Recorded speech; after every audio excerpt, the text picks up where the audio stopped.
Living in Virginia, you're in the fast lane on the information superhighway. We've invested $3 billion in Virginia's broadband network to give you one of the fastest internet connection speeds in the world, so you can build relationships, bring new business to our state, and meet the future of education. It's amazing what we can do together. Visit VCTA.com to learn how broadband connects the Commonwealth.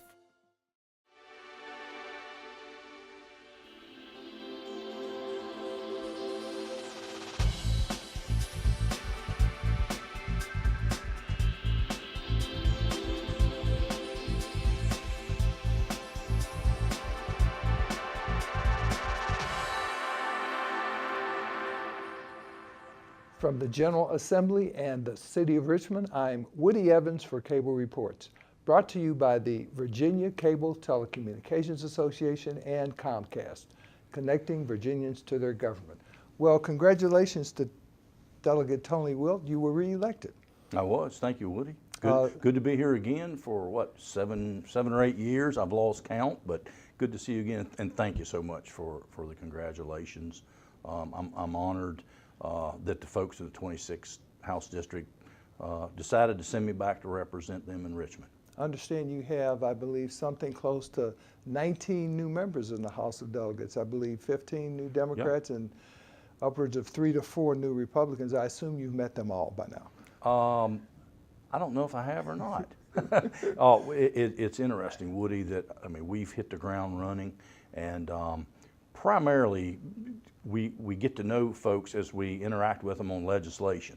And so while I haven't been able to, I've not been able to meet everyone, that's slowly being accomplished through the legislative process. So we'll get around to meeting everybody here before long, I'm sure. And of course, your caucus still controls the House. I believe it's 51 to 49 now. Yep.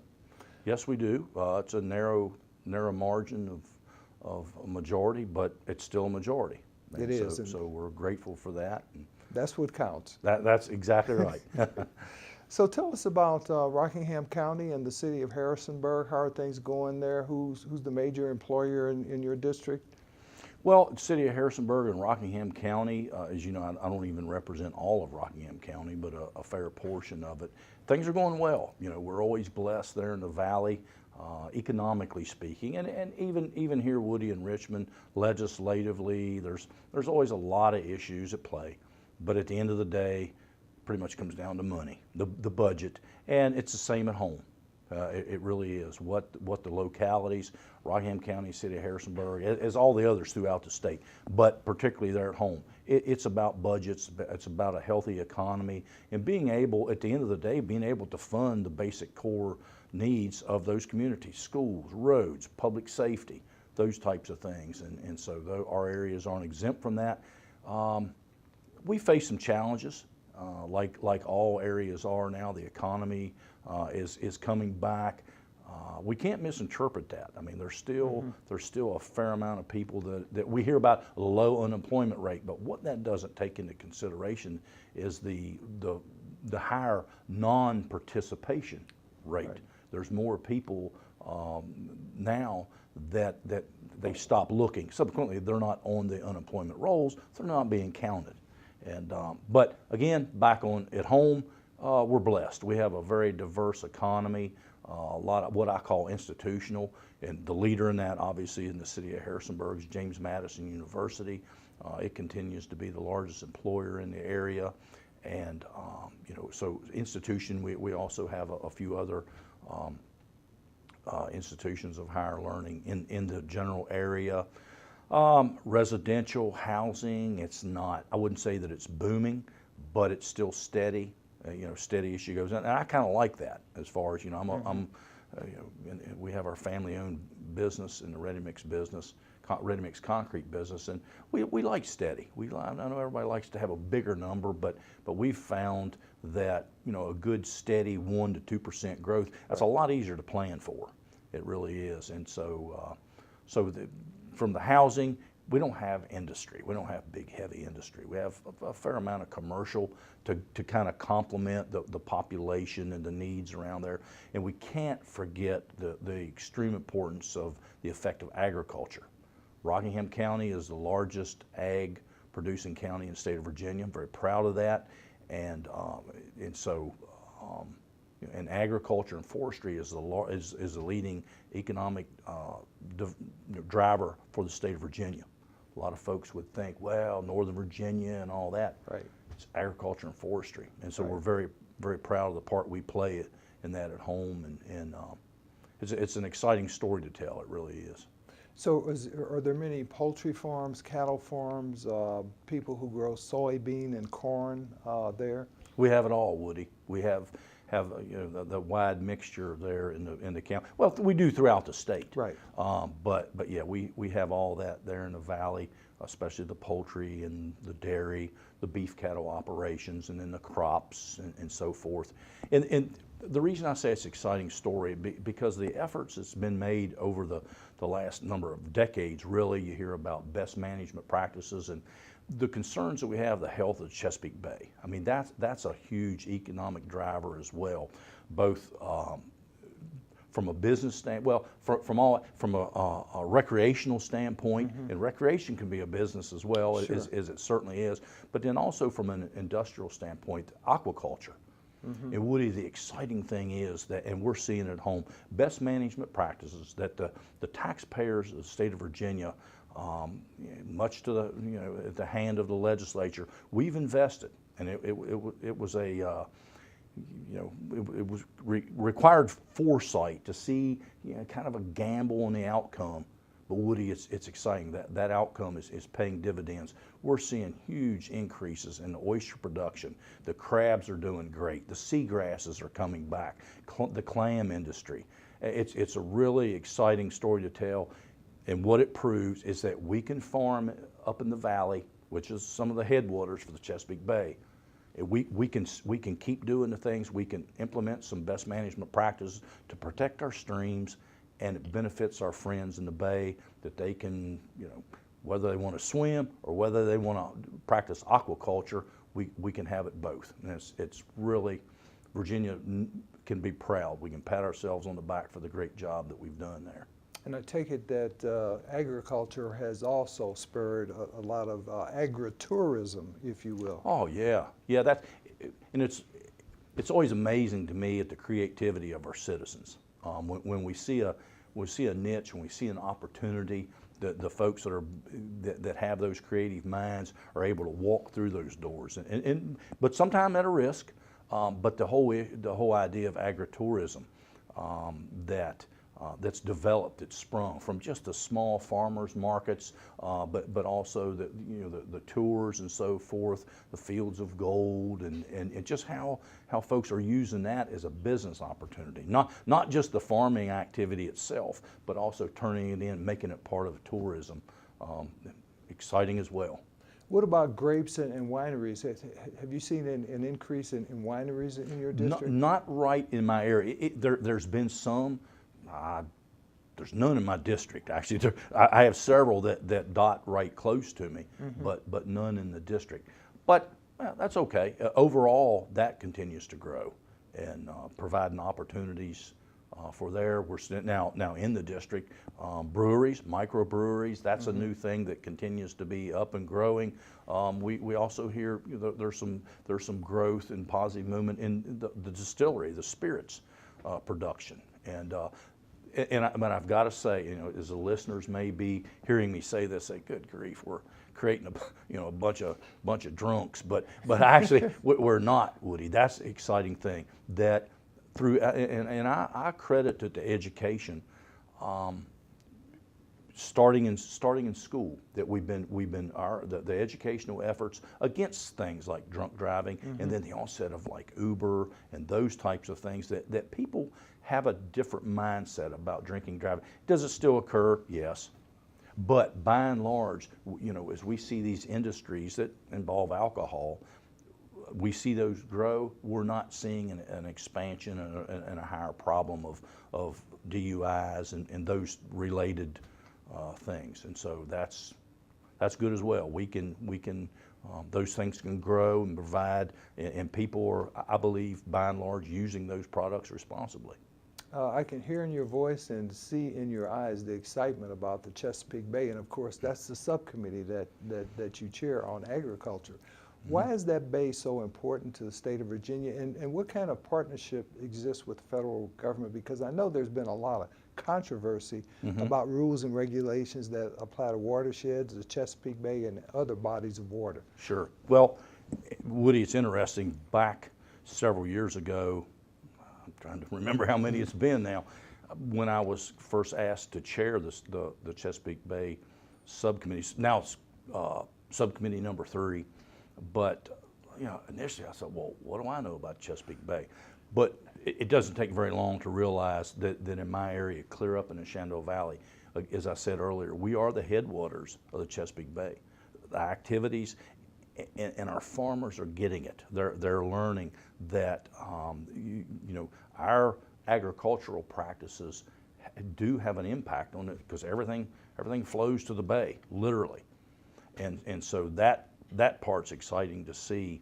And so it's the years that I've been the chair, and I don't take personal credit, but it's certainly been my honor to be a part of that overall effort that we're seeing in stormwater and best management practices, that everything water, that we're improving our waterways for our industry, for farming, for our citizens. And we're doing it all at the same time, which results in a healthier bay. And I know there was talk. You mentioned the federal impact.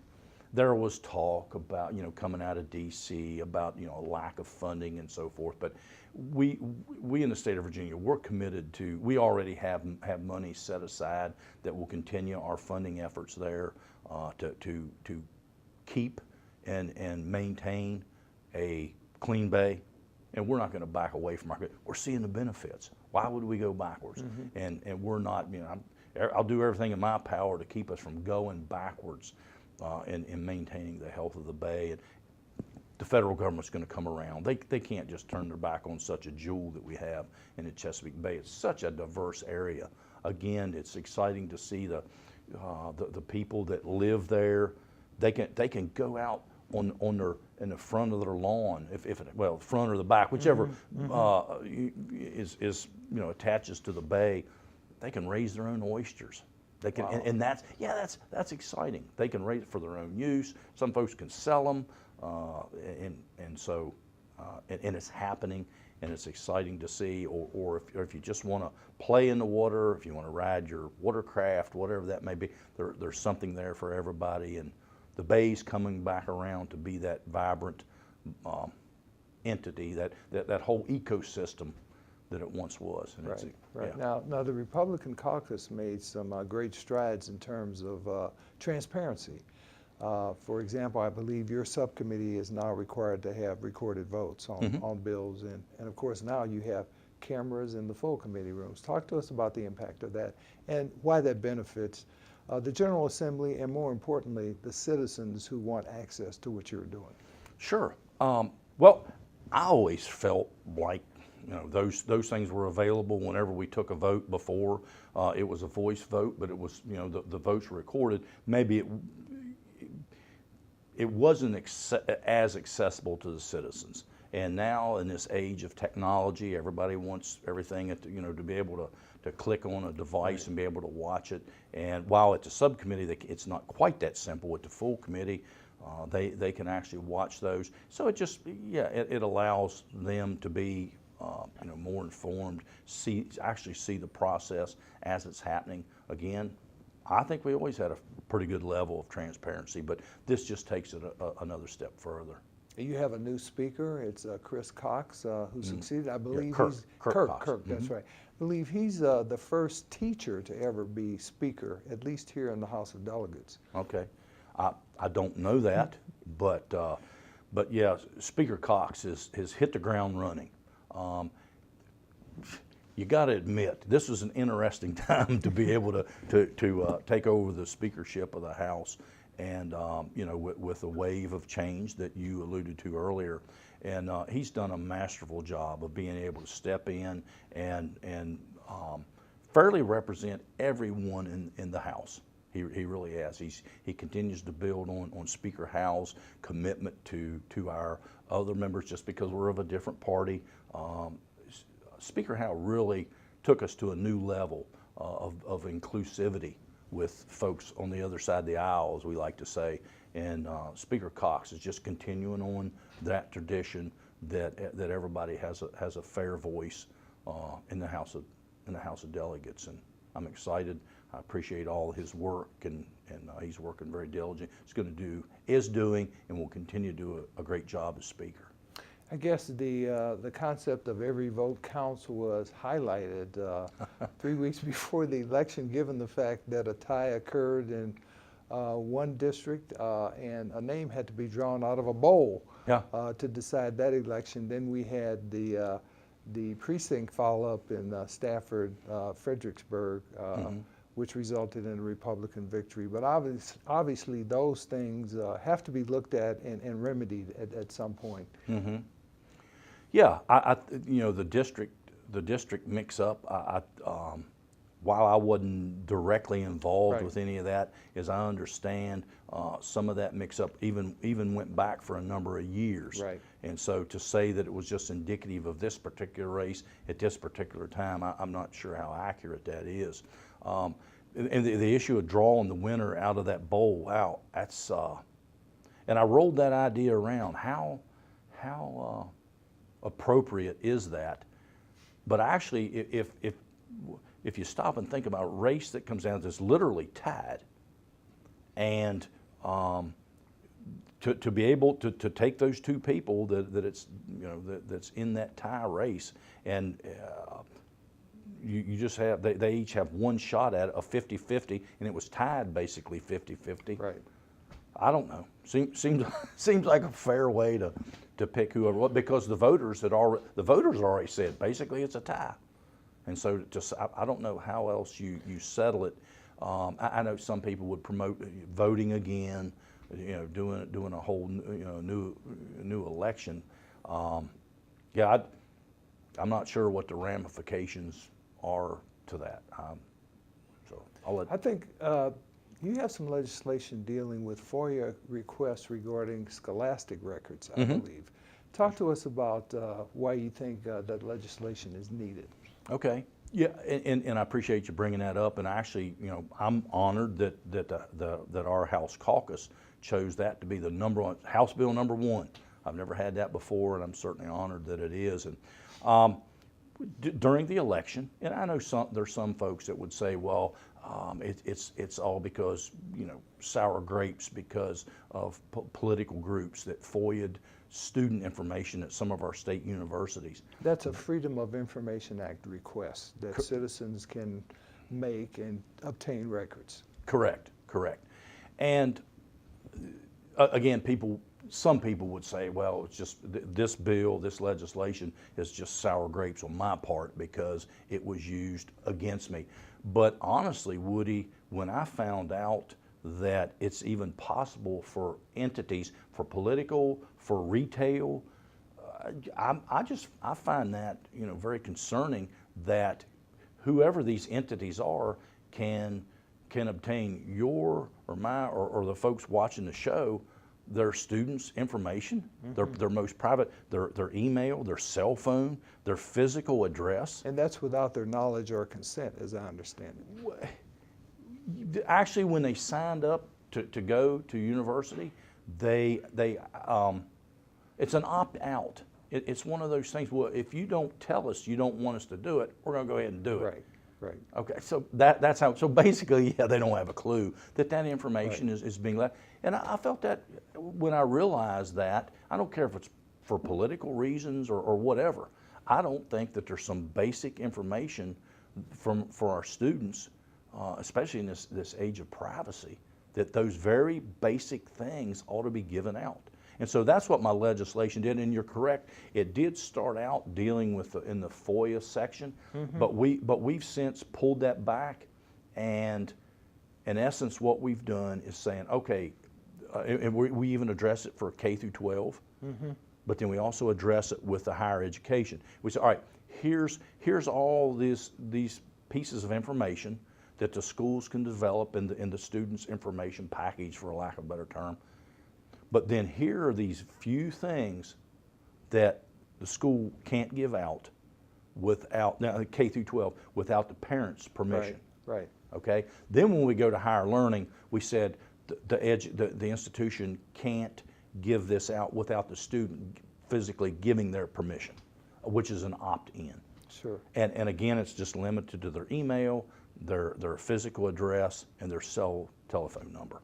If the students, all the rest of it, your height, your weight, you know, I like watching a football game or when they give, you know, Woody Evans, you know, from wherever, and you know, he's a tackle. You know, I'm all for giving that information, and but I don't think that anybody out there in the public, and it's really not that difficult to FOIA information, and I don't think they should have that ability to get Woody Evans your physical address and your cell number, your email. Back to JMU, because it is the largest employer in your district, I believe, in Harrisonburg. It's a jewel. Talk to us about why it's so important to the community there, that university. Well, again, as you said, it's the largest employer, provides a lot of jobs, and when we look at jobs, Woody, we have to look at, all right, there's the direct jobs. You know, okay, I'm an employee of James Madison University, but also the university being there, there's what I would call the ancillary jobs. When they do a construction project, they're hiring construction companies. They're hiring, well, generally, and then those companies are hiring plumbers, electricians. Right. That's how the impact spreads out and supports so many other of the ancillary business. Taxi cabs, or Uber, or you know, the hotels, you name it. When they have events going on at the university, it just provides economic opportunity for so many restaurants. Yeah, I could talk all day. Your mind can run wild of all the businesses that just the university being there provides, and so it's exciting. Now, my concern, that I just personally, my hope is that, especially the city of Harrisonburg, while it's located there, that they don't see that as the only economic driver. I mean, that's, we see the problem. What's happened, I don't want to pick on anybody. You take a region in Virginia or somewhere in the country that is solely focused, coal. Okay, Sure. And I'm not defending or attacking the coal industry, but the fact is that at one time, the section of Virginia, Southwest Virginia, that was so dependent on coal mining and the jobs, and even those ancillary jobs, not just digging it, but providing information. When that industry starts to drive what it does to those communities, that's what I'm saying. That's all localities should be concerned, and not put all their eggs in one basket, so to speak. Exactly. Yeah. Now, to what extent do those localities, the county, and the region cooperate in terms of economic development, attracting new businesses, maintaining the ones they have? We had the initiative last year that's still going forward called Go Virginia, and it was intended to do that. How's that worked out in your opinion? Slow but sure. Slow but sure. Again, we're pretty fortunate in our area that on some of those things, especially economic development, that I think there's pretty good synergy between the city of Harrisonburg and Rockingham County, that they have a bigger view. That doesn't mean they may not compete at a certain level, because you know everybody wants that business or this business for themselves. But there's good synergy between those two bodies there in the valley. They see the importance of working together on some of these economic issues, and that's what Go Virginia is doing on a larger scale throughout the Virginia. Everybody realizes it's, to a degree, it's you have to be very careful just seeing it as me, but it's an us thing if we want to be successful. I think that's the heart of Go Virginia, and again, it appears that it's slow and steady. Folks are pacing themselves, if you will, to make sure that they get it right and folks aren't left out, and we all grow together. Now, to what extent are there more opportunities as a result of the destigmatization of the trades, plumbing, electricians, welders. Community colleges deal with that. There are probably dual programs with the high schools and the community colleges now, so that kids who may not want to go to college, can't necessarily afford it because of the rising cost of a college education, can get a certificate or 2-year training in an area where employers are really looking for new employees. Absolutely, Woody. You've nailed it. That's an exciting thing. I think I see it in the whole education realm. We have to realize to a degree that especially higher education, it's a business as well. And they want to get they provide, don't misunderstand, they provide a huge service to our citizens, to our students, even those out of state. Okay, so I get that. And some jobs require that 4-year degree or beyond. But I think we've built up in the state, excuse me, in the state over probably the country over some number of decades that you have to have that for you, and you don't. And that's what we're seeing now. And because so many industries, you named, welding and HVAC folks and whomever, you name them. In my business, truck driving. Truck driving is one of the most distressed industries in the country, and it's projected to get even worse. We're realizing that, and so we're starting to tailor educational opportunities for our students. And I think we need to continue to do it even at a younger age. That here's a whole world of opportunities out there for you that doesn't necessarily mean that you have to go to a 4-year institution. There's something for everybody. Is there a commercial truck driving entity there in your district? There is. I'm excited about the opportunities that Blue Ridge Community College. That's another great institution that we have there locally. It's not in my district, but just on the edge. And they have a state-of-the-art truck driving school. They can also test students. Once they've trained them, they can test them. Still gets approval by DMV. Still have to go through those processes, but there's opportunity there as well. And it's a great school. They're turning out great truck drivers, and but not just truck driving, Woody. If you have an opportunity, I'm not as familiar with other community colleges, but I know what Blue Ridge is doing. They have the unique thing that I see about them. They go out into the communities, to the local business, and say, what kind of workers do you? What kind of training do they need? What kind of special education? All right, so there's some basic core things they need, but what are some specialties? And then they go back to the college and tailor their classrooms, so forth, to turn out the kind of employees you need. That's brilliant. That's a brilliant approach that they're putting out. Students are coming out of that college with some real skills that they can move right into the workforce. Great. Well, thank you for being with us today. Yeah. Delegate Tony Wilt, good to see you. Keep up the good work. Thanks, Woody. Good to see you. Thank you for watching Cable Reports, brought to you by the Virginia Cable Telecommunications Association and Comcast. Until next time, I'm Woody Evans.